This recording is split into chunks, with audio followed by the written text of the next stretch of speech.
Before starting the webinar, I would like to introduce Nida. Nida Mulji is working with OUP as Senior Manager Professional Development. Before joining OUP, Nida taught communication skills and English courses as University lecturer in Dubai. She has an MA in Post-Colonial Studies, Literature and Culture from Goldsmith University of London, a Cambridge Certificate of English Language Teaching to Adults, and a postgraduate certificate in higher education from Middlesex University. Nida writes regularly for Dawn on topics in education and has written a book on parenting titled The Love Connection, published by Austin Macaulay, UK. She has recently written children's story called Little Jimmy, published by OUP. Over to Nida.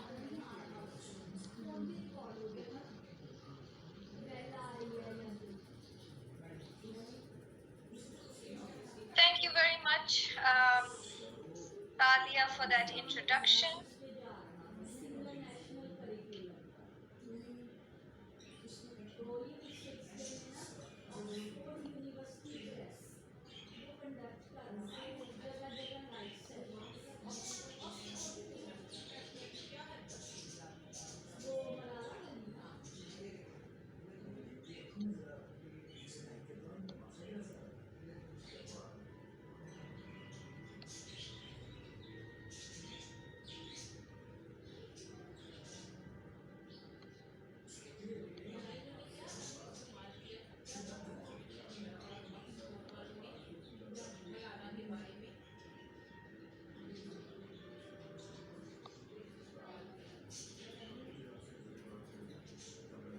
Sorry, I'm just taking a minute to share my slides.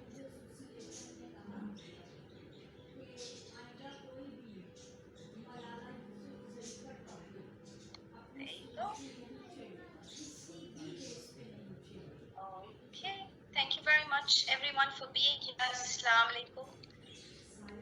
In this session, we will talk about managing virtual classes. We've all had a very sudden shift from face-to-face classes to online teaching, and it's come with many challenges. Those challenges boil down to a focus of the challenge of technology and access to technology, adaptability in how to use that technology to harness the potential of online teaching and learning, and the effectiveness of these classes, and how teachers can manage 25 students or more at one time in an entirely new online teaching environment. So in this session, we'll talk about some of the differences between face-to-face teaching and online teaching.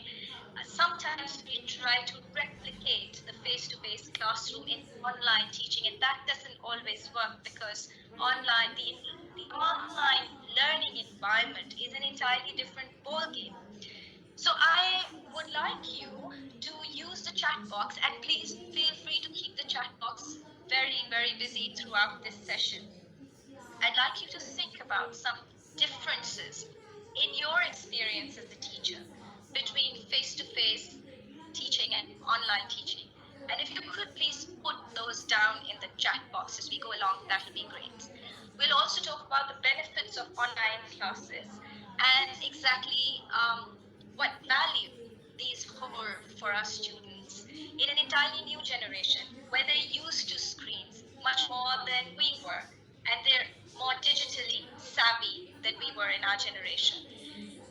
What makes online lessons effective? How can we engage and motivate our students to learn, and then help support students and help them cover the learning gaps that might show up? What are the different ways of monitoring students as we go along? It's slightly harder than face-to-face, where the students are accessible to you. We'll talk about the different ways that we can do that, and of course online tools that you can use and experiment with in your own online classes. So reflect on the differences between the two modes of learning. And of course there are challenges, as you can see on the screen, from scenes from schooling.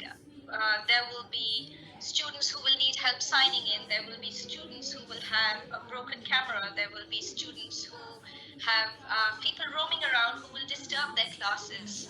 There might be students who will not be able to stay on top of a task that you've given them and might need extra help. There are those who are quicker at online work and those who are not very familiar with online tools that need extra support and guidance. So if you have any answers coming in through the chat box, Sadia, it'll be great if you can let me know.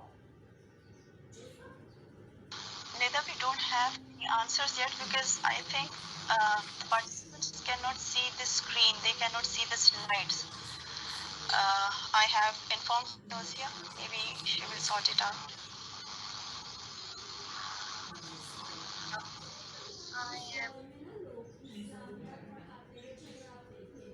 Okay. I hope they can see the screen now. It is not on presentation mode yet. Okay, Nida, we have one comment from a participant, that is we have lack of resources for virtual classrooms. Right. Right. So we will address that as well as we go along. Thank you for that comment. Any other comments coming in through the chat box? Teachers, if you can think of any differences between face-to-face classes and online teaching, you might want to put that down in the chat box now. So we have another one by Sonia. We cannot ask frequent questions to keep students active during online teaching. We have another from Maham, I think. Although children attend classes online, but they are still not attentive. Then we have, okay, they cannot see the slides. We have one comment from Sahar that in online classes, we do have much time to deliver. We do have much time to deliver our lecture. I think we do not, she wanted to say we do not have much time to deliver our lectures. Then we have from Homa, she says that in online classes, it is very difficult to make learning interactive. But when I taught online, I felt it's only teacher who can maximize the level of interaction by engaging students through questions and welcoming their ideas and opinions. Thank you, Sadia, for that. Are my slides visible, the slide on online teaching? And now it's different from F12. Can you see that slide now? I can see it. I don't know if participants can see it. Yes, I can see that. Thank you. Thank you very much for that. Okay, so how is online teaching different? All those answers are very valid, the ones that have come in through the chat box. Yes, it is slightly trickier to engage students, which is why we need a variety of tools operating at the same time. And yes, resources might be a problem if we're relying on a textbook and then we don't have the student in front of us. But the thing is, with digital learning, there are many more resources that are available, an entire web of resources, as it were, are available to the students. So how do we teach our students to research independently? Let me give you an example. When you are working on vocabulary with them, it is not necessary for us as teachers to give them the answers as we go along. We can ask them to quickly Google the meaning of a word and look it up. What we're doing through online teaching, and that's something I want to discuss further as we go through the slides, is we are teaching our learners to become more independent and to take control of their learning. And that to me is one of the benefits of online teaching. The downside, of course, of online teaching is that it's very difficult to read the body language of the students. So if students are not attentive, do we always find out that they're not attentive? Do we always find out as teachers if students are motivated, especially if their camera is broken and you can't see them? You can also engage them through the chat box. You can engage them through other links, as we'll discuss later on in this session. There is definitely more dependence on written communication in comparison to face-to-face teaching. That's a good thing, because if you look at our books and if you look at how necessary it is for our students who take all their exams other than Urdu in the English language, and need to learn how to write effectively in English. For them, dependence on written communication in classes is not a bad thing. It is giving them practice. In fact, if you look at the single national curriculum language requirements, there is a great deal of emphasis on oral and written communication, and we can get both going remarkably well in online teaching using strategies that we'll discuss in this session. Yes, there might be technical difficulties that students face, and also adapting to newer ways has not been easy for teachers, and perhaps slightly easier for students because they are used to navigating between sites, and they're used to using links at great speed, at a speed faster than their teachers. So it's not very hard for them to adapt to the newer tools. However, they do need a little bit of guidance in terms of etiquette, when to talk, how to talk. The rules of online teaching are very different from face-to-face classes. It's kind of like the net equivalent of table manners.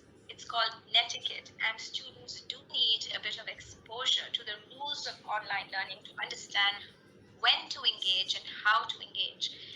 I'm going to ask you a quick question. Now, when we are talking about student engagement, sometimes we need a quick engagement strategy as classes start, and this is a strategy that works with every single age group, whether they're very small children for whom you can use very basic images, very basic visuals, and also for older students, secondary students, or even university-going students.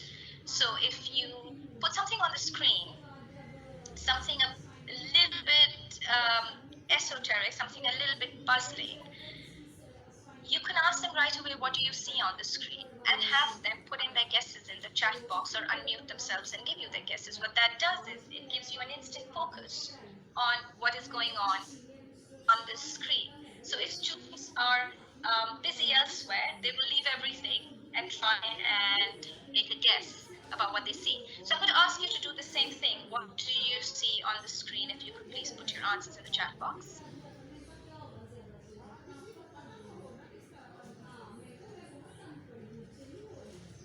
So let's take about 15 seconds to do that. This is going to be quick. Now, one of the tricks of online teaching is we've got to keep the momentum going. We've got to keep it fast, or students lose interest. So, yeah, so do we have any answers yet, Sadia? Yes. Kansa is saying that it is horseman from Kansa, yes. Yes, thank you. So you've got that right away. It is the horse, it is the mane of a horse, and there are many more here in the picture. Now, when we look at the picture, we can start discussing all the colors in the picture. What do you see? Where are the horses? What time of the day do you think this is? And can you build a story around what is going on? Look at the mountains in the background. You can tell the weather. If you look at the snow-covered mountains, do you think it's cold? Do you think it's hot? Once you start asking questions, you've got the children's focus. You can also do this in a much quicker way. If you don't want to get into a long discussion, you could put a visual on the screen, such as this one. Can you describe this object in one word? Just one word. I've tried this with students before, and I've had about 45 different answers for this visual. That's why I find this particularly interesting. This is a very quick ice-breaking activity for your students to focus attention right away for engagement. So if you can just put one word in the chat box for me, that'll be great.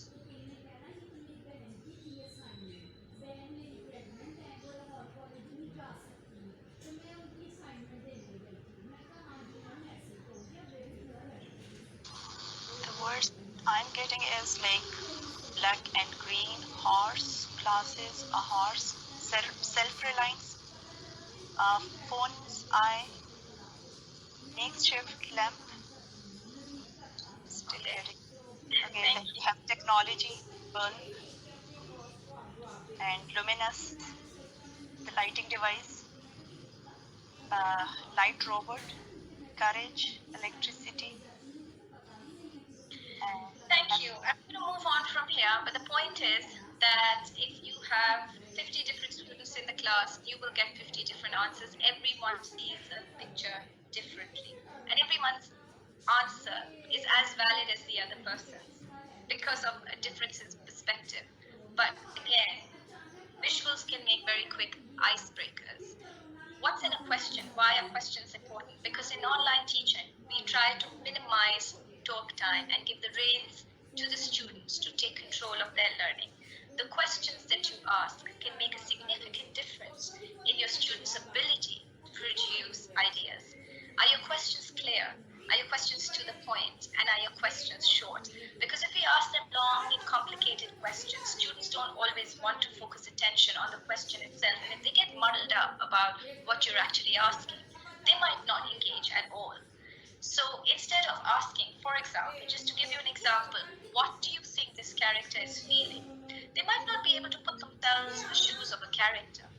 But if you ask them, imagine yourself in this character's place, they might be in a better position to talk about how they would feel in place of that character. And so the next step after the ice-breaking activity and engaging students, the next step in online teaching might be to help students build a connection with their learning through real-life experiences or through putting themselves in the place of that character or that event that you are discussing. And this is something that works with every subject, not necessarily English. And now I want to ask, my favorite bit is to ask students critical thinking questions. Critical thinking questions have a special value in that they don't have any right or wrong answer. They encourage students to provide their perspective, and students feel very valued because what they're thinking and how they're thinking is important as a contribution in their online setting. So I'm going to ask you to put a few examples of critical thinking questions, any question that comes to mind. As a starting point, you might want to think about how a critical thinking question starts and what distinguishes a critical thinking question from other kinds of questions. Usually, it's an open-ended question. It would start with a why or a how to give you a hint. And some examples in the chat box would be great. And of course, I also want to tell you as we go along, you're free to ask questions in the chat box as well. We have a 15-minute Q&A right at the end.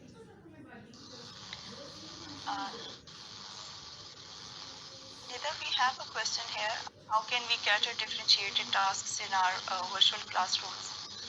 I don't know, but it is not related to the query you made. That's fine. We will address this question as well right at the end. We will differentiation used really well in online lessons. It's quite important to give students different tasks to work on according to their individual targets. Everybody might not be able to handle the same level of difficulty. And it's okay to divide them in different tasks. Okay, here we have a question. Where would you have gone if you were the main character of the story? Yeah, that's a good question. Yeah. What if this didn't happen? Then we have which software okay, this is for virtual classrooms. It is not related to this. And then we have it is about VIDAC and everything. I think these are the questions that we will be asking at the end of the session. Thank you, Sadia. So I'm going to move on to the benefits of online lessons. Online lessons do have a lot of distractions. The downside is if you ask the students, do you have any questions about what we just discussed? The answers that you might get might not be the ones that you're prepared for. They might say, oh, my tooth is loose, or my stomach hurts, or I'm missing my dad. You know, there will be distractions. There will be students are somehow more distracted and braver behind the screen. There is less intimidation, which is a good thing, without having the teacher in front of you face to face. Also, they can't really read the teacher's body language. So the rules of behavior are slightly different. But given those distractions, it's all the more important to keep students engaged. And the benefits are that you can use a variety of resources from the internet. You do not have to rely on one poster or one textbook. Yes, the textbook is extremely important, but textbook tasks, which are shown on the screen, are far more engaging than, as we will discuss later on in the slides, than the students having the textbook on their lap and not being able to see it visually in front of them. They take charge of their own learning in online classrooms as long as you show them how. So once you've shown them how to find the answers to a question using a video on the internet or using a research tool on the internet, they're in a better place to take control of their own learning. It also encourages creativity and problem solving and reflection. And how do we do that? By helping students collaborate with each other in breakout rooms. Also, they can have, you can display the students' work on the screen at the same time, so everyone gets to read each other's work. And from there on, they learn from each other. So creativity in a lot of circumstances is borrowed. When students don't really know how to think creatively, they can get ideas from their peers if they have access to what their peers are writing and saying. And so there's a lot of peer support in classes for that reason. Now, what is your role as an online tutor, and how can you improve your effectiveness, your engagement, and your motivation, and your students' motivation? So the more effective you are as an online tutor, the more engaged your students will be, and the more motivated they will be.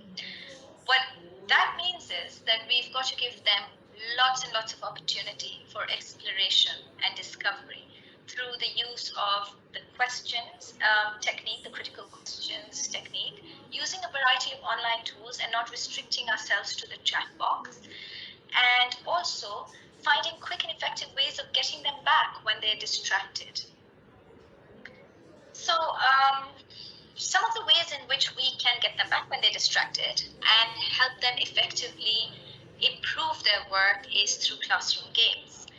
Let's take bingo, for example. How does it work? We can have variations of these games. We don't have to play bingo as it's played traditionally in online teaching. What you can do is give them a question and give them 4 different answers. 3 answers will be wrong and 1 answer will be correct.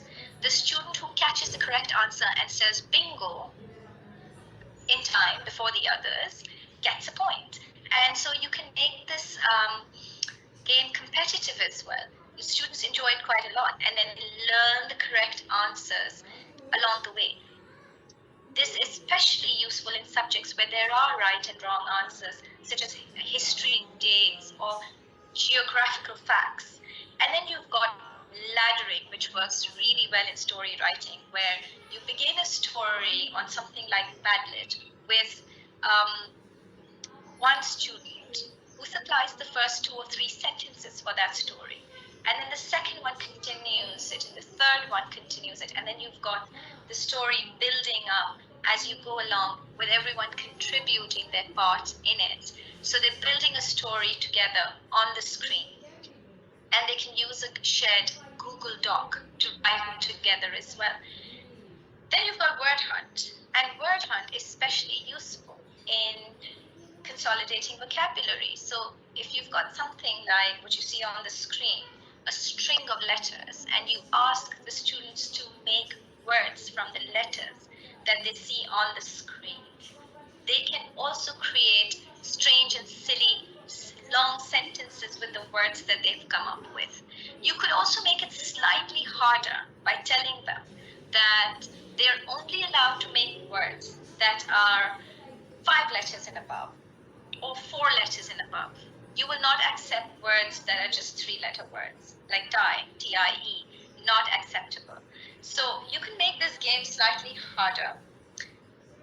And you can also play this in breakout rooms with the students working together and helping each other out. Letters can only be used once, unless they appear more than once on the screen. And the letters that I've put on the screen as a teacher would be very carefully chosen to target the words that you want to teach them from your textbook or from a passage that you might be teaching them.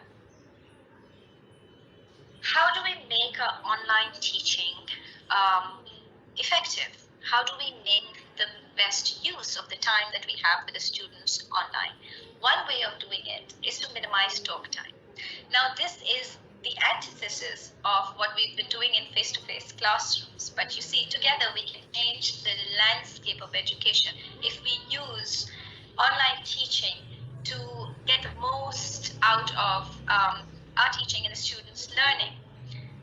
YouTube videos is something that we can't switch between. Yes, you can play one video easily in the classroom, but chances are that you would only play one. In online teaching, you can switch between videos very comfortably and very, very fast to demonstrate and clarify concepts. Those of you who are mathematics teachers and have used videos to teach formulas would understand that when children look at something and they hear at the same time, there is greater retention in that.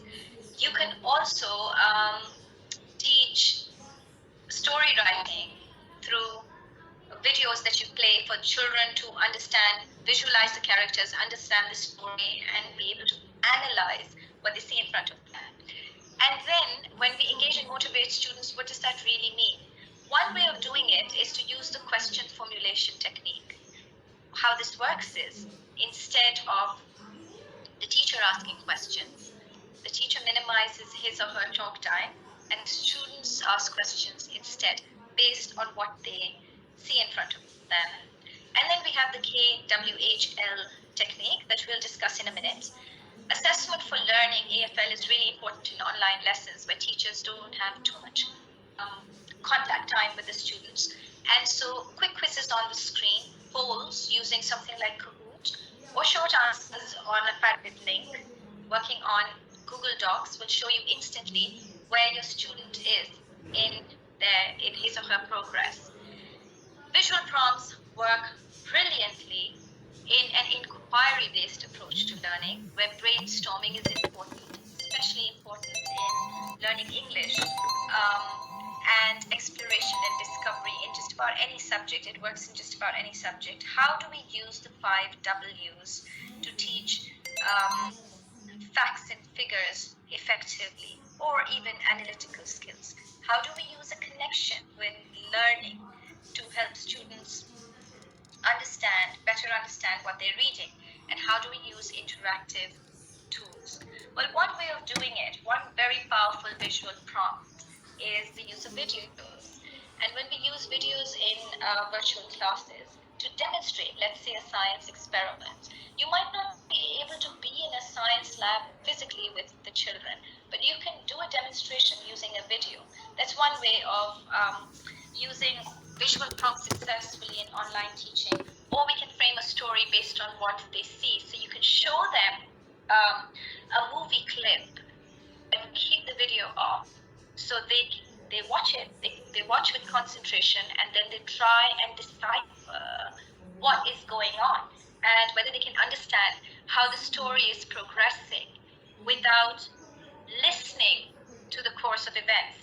Then they guess the story and they write it down. And this is a very powerful tool to teach creative writing to your students. Their cues and their prompts are coming from the facial expressions and the body language and the events that they see on the screen as the story progresses, but they do not get to hear the story itself. You could also show a landscape like the kind that we saw earlier on in the slide as a visual prompt for a descriptive essay, and encourage students to use the 5 senses. What do they see? What do they hear? What can they smell in that environment? What can they touch? What can they feel? And use those 5 senses to build a descriptive paragraph. We can also use games to teach about fruits and vegetables to very younger kids who need to learn about shapes and colors and fruits and vegetables and those sorts of things. You can play a game called Say the Wrong Name. So you can hold up a fruit in front of them, in front of the screen, and they're supposed to say the wrong name of the fruit. The person who says the right name loses and is out, and then you play it with the rest of them. What this does is it forces the children to identify what they see on the screen. But we've got to play this really carefully, because at the end we've also got to establish what the name of the fruit is and write it down as well. play, pause, play is really interesting when you show videos. Play, pause, play would be playing a video, pause it, ask the students what do you think will happen next. I think someone suggested that earlier in the chat box. What happens next is another game you can play to teach discussion, encourage speaking skills, and then help students write it down. So they're guessing the story, they're writing it down. Then you've got to play it again, let them hear, and then pause it again and let them write what will happen next. You could also show a video clip, such as a documentary about earthquakes, and ask them to summarize the key facts in the video. And this works really well when you want them to grasp the key information right away. You could also use videos as instructional aids to teach formulas in maths. Or you could give them a real-life virtual experience by arranging a virtual trip to, let's say, a zoo or a history museum or an aquarium. And there are many such virtual trips now being planned for schools all over the world. You can also have lots and lots of music, works beautifully for younger kids. I'm sure many of you have tried that already. And you can have students watching a video very closely, learning from it, and then teaching it to the rest of the class. So let the children take the lead role sometimes while we minimize talk time. Let them watch a video and then demonstrate it or teach it to the rest of the class. How does question formulation technique work? We design a question focus first. What information are we looking for? Now, let's just say our subject is earthquakes. We want to enable the children to think about what they actually want to ask in that. They might want to know what an earthquake is, how earthquakes occur, how earthquakes are measured. And when you give them the 5 W's as a guideline or a supporting framework to formulate their questions and provide examples of open-ended and close-ended questions, then they get an idea of how to frame the questions. Once they've learned to do that, they will understand which questions are important and which of them are not. The ones that lead us to the key findings of a text are important questions. And then students get to exchange those questions with their peers, tell each other their questions, and then answer the other person's questions. What then happens is that they're learning to ask the right questions. They're also answering the questions at the same time. You as a teacher will be monitoring what they're learning and how. And you will know instantly which students are being left behind and which of them are and who's up to speed. Let's try out some online tools for assessment, for monitoring learning. If we read the extract below, it's from our book, World Watch Geography. And we can very quickly in the chat box write down some questions based on this question formulation technique, just to try it out. It doesn't take longer than 2 minutes. We are going to frame some questions based on this little passage from World Watch Geography. So what do we want to know about earthquakes? What is the key information here that you want to encourage your students to look for? Based on that, can you make 2 or 3 questions that are relevant to the passage that you see in front of you on the screen? So we'll wait about, Sadia will wait about 2 minutes for answers to come in for that. Okay, Neda.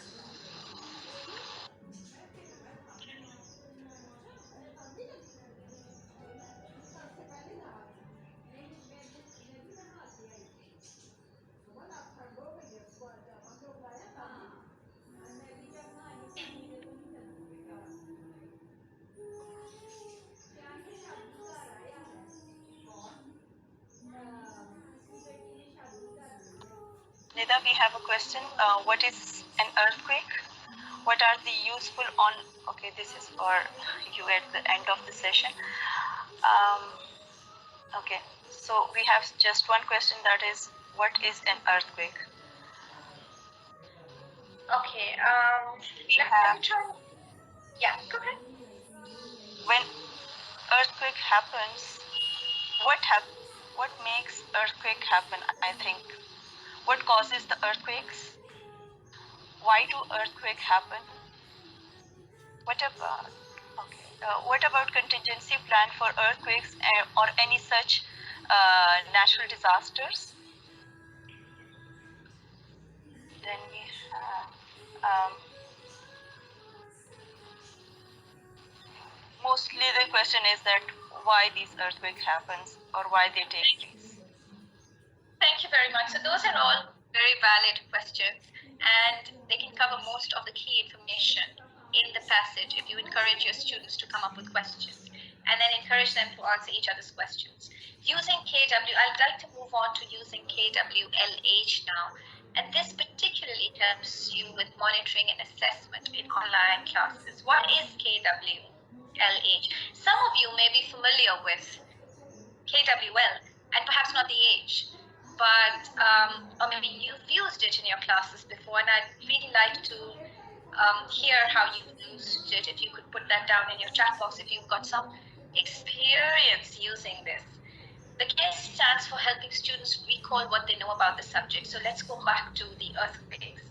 When they read this with you in online lessons, and may I stop here and suggest that we do not ask one student to read the entire passage because the others lose interest. So you might want to switch very quickly between your students and only give one student the chance to read about 3 or 4 sentences before you move on to the next one. So you can give everyone a chance to speak in class and contribute. And then you would have them recalling the information. What do they know? What is the key information?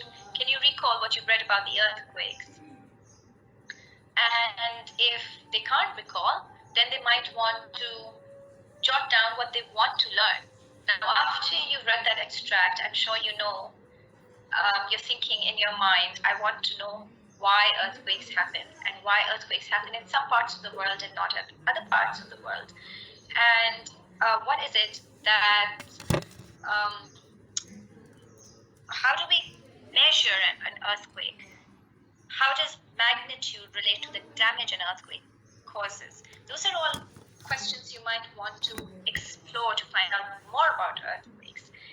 And so that brings us to the L. It stands for helping students identify what they learn as they read. What does the passage teach you? And is there something else that you might want to learn as you go along? Do you want to dig deeper into that topic? And the H stands for how can I learn more? Can I Google that information? Do I have it in my textbook? Do I have to explore my textbook a little more to find that information? Can I ask an adult? The how part of it is important because that is where the students develop independence. And then you've got the recap of it. You would read the extract again and you would answer the questions that you see on the screen. What do I know about earthquakes? What have I learned from the text? What do I still want to learn about earthquakes and how can I learn it? Those are questions that are important for your students to ask themselves, important to jot down themselves so that they can set targets for what they want to learn and how. Interactive online collaboration is really important as well. So I'll show you how that works in a minute, very, very quickly. We can share a link to a Google Doc with the students where they can work together on the same document, building a story using the tool, using the laddering technique that we that I suggested earlier. And they can build the same story together, or they can work on individual stories. But my experience with students, especially teenagers, is that they sometimes are not motivated. Not everyone is a writer, and they're not motivated to produce an entire composition. Some of them will sit in front of their work and say, I don't know what to write. And so it's nice for someone else to start it off for them and for them to only continue it and then edit it together, because together in groups, when they do teamwork, it increases the level of motivation exponentially. You can also use a Padlet link where they can see each other's work. And when you put it up on the screen for them to see, then they learn from each other. So I'm going to ask Sadia to put this Padlet link in the chat box. And I'm going to skip the share. Anosia, if that's okay with you, I am not going to share the add link, but I would like to share the ideas board in the next slides. In the interest of time, I think I will just have Sadia put it in the chat box. Can I request you to do that, Sadia? Is that the link is Okay, I've done so that. Already done. teachers can click on this added link and see how it works. You can see the students' work right there on one screen in front of you. It is really important to monitor them as we go along in online lessons, especially. And you do not need to have 30 different notebooks and read through their compositions. It's all in front of you in one screen, and they can read each other's work as well. That way, you will know which students are being left behind, the ones that need extra attention and time from you. In our new Oxford Modern English, there are some single national curriculum focused activities, and they lend themselves beautifully to online techniques as well. Now, there is special emphasis on listening, speaking, reading, and writing. You can have all four together in your online lessons rather than focus on one and leave the others behind. So what we tend to do is if we have composition writing classes, then as teachers, we tend to focus just on the writing and not on reading, listening, and speaking at the same time in that lesson. What I'm suggesting is that we have all four going, all four core language skills going at the same time. Online teaching really requires a variety. So 15 minutes for one task, 15 for another, 15 for a third. So if you've got a 45-minute class, you can have about 3 or 4 tasks in that time frame. That really is what variety is the essence of online teaching. That really is what engages the students and makes you more effective as a teacher. So I'm going to try this fastest fingers first activity. It is to help you with teaching parts of speech. This is a passage from our book, New Oxford Modern English, which has now been aligned for the single national curriculum requirements. And if you see the passage in front of you, I'm going to ask, how would you as a teacher elicit very quick responses if you're teaching parts of speech? You want to enable your children to understand that an adjective is a descriptive word. A verb is a doing word, it's an action word. Give them a link, such as the idea boards link that is in the chat box. If you click on that link, you can put in your contribution right there, click on it, and then click on the plus sign and put in the adjectives that you see in the passage and put in the verbs. And we're going to do this just over 1 minute, just to see how successful we are in using this fastest fingers first activity. So this should really not take longer than 2 minutes because it's a very short passage. And my target here, my learning outcome is parts of speech.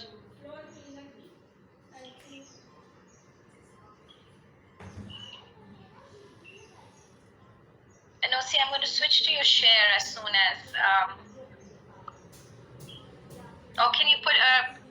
do you think it'll work if you could put a snapshot of it in the chat box? Can you do that? Sure. Okay. And I will go back to my slides so that the teachers can see how that works. And I'll move on with the slides because we've got about 5 to 6 minutes before we go into Q&A. Okay, teachers, as you're working on that link, the next slide that I want to discuss is from the New Oxford Modern English Book 4, and this helps students contextualize vocabulary. There are many different ways in which we can help our students learn vocabulary in online lessons. We can play vocabulary games, such as the one that we discussed earlier, where you put a string of letters and you let students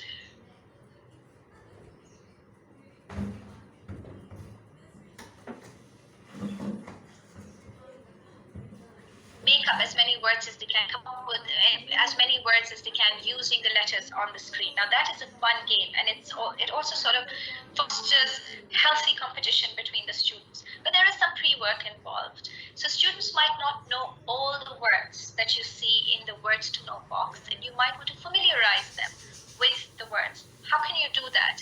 You can do that very quickly through actions. You've got the cameras on. You can ask them to use action to demonstrate words, such as flutter. What is a flutter? Who flutters or what flutters? Can you flutter your eyelashes? Does a bird flutter its wings? Does a butterfly flutter its wings? What is that movement like? You can play a video to demonstrate it, or you can do an action and demonstrate flutter. It's a very quick way of teaching actions. It's a very quick way of teaching vocabulary. You could also help them, you can use videos to help them with pronunciation, or you can model the pronunciation for them and have them say it out loud. If everyone gets a chance, they stay engaged and they learn pronunciation really, really quickly. Finally, you can look up the words to know. So you know there are some difficult words and you want the students to know those words. You could encourage them to look it up on the internet. You can also use a Think Pair Share activity that you will find in New Oxford Modern English in our primer A book for very young kids. This is where we help them connect with their learning, so we can use real life examples for them to visualize what we're teaching. How many sugar cubes do they see on the screen? You can have a demonstration of sugar cubes in your hand, or you can ask them to bring a spoonful of sugar and keep sugar cubes separately so they know the difference. They know that they can't count sugar when it's in a teaspoon, and they can count sugar when it's in the form of sugar cubes. What is countable is sugar cubes, and what is uncountable is this teaspoon of sugar. You can't actually count the sugar on it. Neither can you count the grains of rice. You can count 5 or 6 grains if they're on a teaspoon, but you can't count the grains of rice when you have them in a cup. And so you can extend that discussion to think to pair up with someone else and think about all those things that you can't count, such as hair or sand or rice or sugar. And then once you've had that discussion, they can share what they've learned. When you can count something, you can say 1 cube of sugar, or 1 pen, or 1 eraser. When you can't count it, we use the word some sugar, some rice, some sand, some hair. So you're teaching countable and uncountable nouns through this think, pair, share activity. Once they've collaborated with each other, they've discussed it, they've had a chance to share their answers with the rest of the class, then they go to the task in the book when they write down a piece of paper, a glass of water, some rice, and they do the written task. There are also activities that you can use in breakout rooms. So the single national curriculum focuses on health, safety, and hygiene as a topic. And we've got we've got hygiene is important, and there are some suggestions on how hygiene works, which means we've got to take care of our hair, we've got to keep ourselves clean, we've got to brush our teeth, we've got to wash hands. You can extend this discussion using critical thinking questions. What else do you think hygiene entails? What else can we do to keep ourselves healthy and safe? And then stimulate that discussion in breakout rooms. Brainstorm as much as you can. Explore different ways of how hygiene operates in our personal lives and in society. And then we can develop a project out of it where we complete those sentences and they're supposed to enact those tasks or do them and then report back to you. And then we can also use the New Oxford Modern English Book 3 and all the other books as well. This is just an example from Book 3 for creative writing. How do we encourage creative writing? We tap into what the students already know. So we tap into their prior knowledge, such as when we're talking about an invention, let's build a flying machine. What is an invention? We don't want to use words like invention without the students actually knowing what they mean. So we might want to give them different examples of inventions for them to understand. So we're tapping into their prior knowledge of inventions. What was not present in the world before, and then suddenly we discovered it, or suddenly we made it and you use it now. Mobile phone is one of them. And so you can ask them to ask their parents before they come back to your next lesson, ask their parents, what was invented in their generation, and then share their ideas on something that has been invented, share their ideas on something that they would like to invent, and then discuss that with the rest of the class. Maybe they can write 5 to 7 sentences on it. So what you're doing is you're stimulating their creative thinking processes, you're helping them come up with an imaginative idea and write about it. We can also have, back to critical thinking skills, if we give them, let's just say, we're asking them to think critically and produce writing instructions. So for example, when we talk about pets, how do we take care of our pets? This also sort of instills a certain degree of empathy in them, compassion. How do we take care of our pets? Is it important to be gentle to the pet? What can we do to keep our pet safe? And what can we do to keep our pet happy and entertained? Talk about whether you have a pet at home and how you take care of your pet. Then you've got some suggestions here. What do you do when there is a crisis situation and your pet has scratched you or bit you? We clean the area with soap and water, apply medicine on it, cover it with Band-Aid.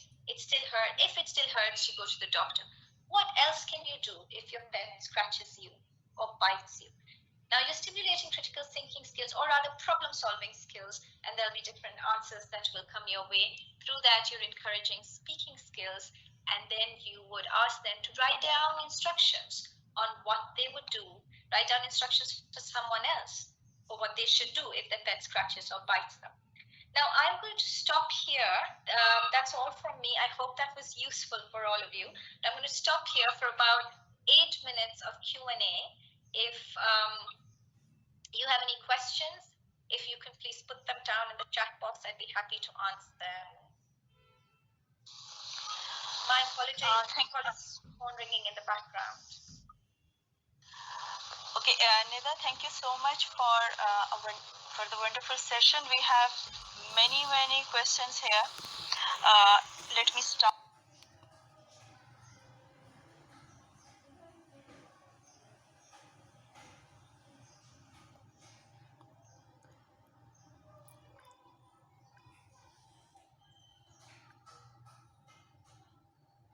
Let me start with, can you please guide us on how to attain the attention of early students in a virtual classroom, especially for the pre-primary, and for example, it is very difficult to convert them back to the topic after games. Yeah, so we would need a very quick grabbing attention, ice-breaking, kind of similar to an ice-breaking activity, to focus attention back. If they're younger kids, then you can have a routine like heads and shoulders, knees and toes, and they start doing the action with you. So you've got to break into a song and get them back. If they're older kids, then something like put something on the screen and ask them, write one word for what you see on the screen, one word to describe what you see on the screen. So when they start writing, they're using their fingers, you've got their attention back. It's something you've got to change very quickly on the screen, and music works better than most things.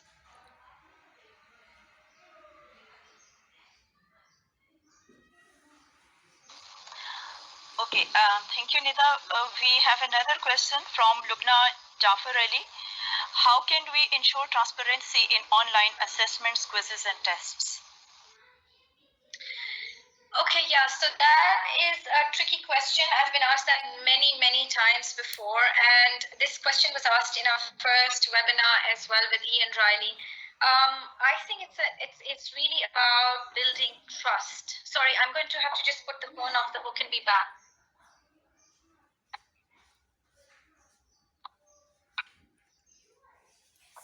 My apologies for that. So it's really about building trust. It's, we've got to sort of encourage a culture of using an honor code where the teachers and the students know between them that trust is important and it will not be compromised. And that's part of our ethical learning going forward, isn't it? It's a lesson for life that serves the students way beyond their academic life. So the sooner we encourage trust and honesty, I think we would be doing a great service to our students through that. I really don't think monitoring is required if students know what is expected of them.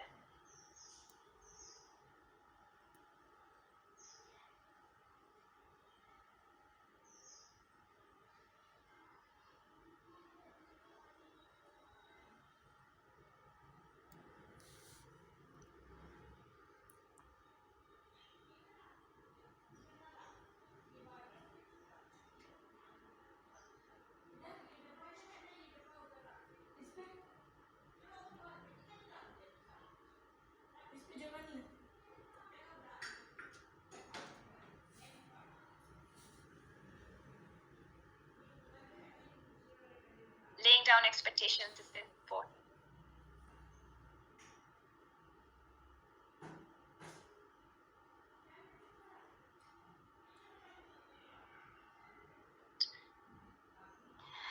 Okay, thank you, Nida. We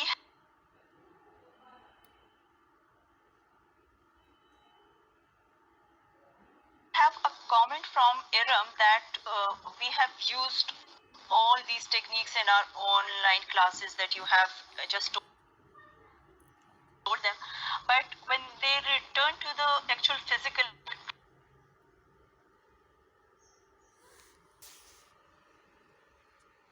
classes, it is seen that they are still very weak in their studies, and not just in the junior classes but also in the senior classes. So how would you comment on that? Yeah, well, physical classes are very different from online classes. They do use entirely different techniques, and students will need to readapt if they go back to physical classes. There will be a sort of a few days of orientation required to readapt to techniques if the older techniques are being used. My feeling is that there will be some kind of hybrid formula in place which is now gaining momentum, where students get used to digital work and face-to-face work. Thank you. Farah Noor from Sargodha is saying that, do you think that the rapid change and poor experience for students who were forced online due to who were forced into online classes actually due to COVID-19 has fundamentally undermined the credibility of online learning? I think this is just a start. I'm not sure about undermining the credibility of online learning. I think it's the start to a world of possibilities in online learning. And as technology evolves, we'll find more user-friendly and more student-friendly ways of making online learning more fruitful and accessible to students. Hopefully in our country, more and more students can have access to technology sooner rather than later. Okay, we have another question from Sara Nakvi, and she says that how can we handle character building and social interaction in a virtual classroom?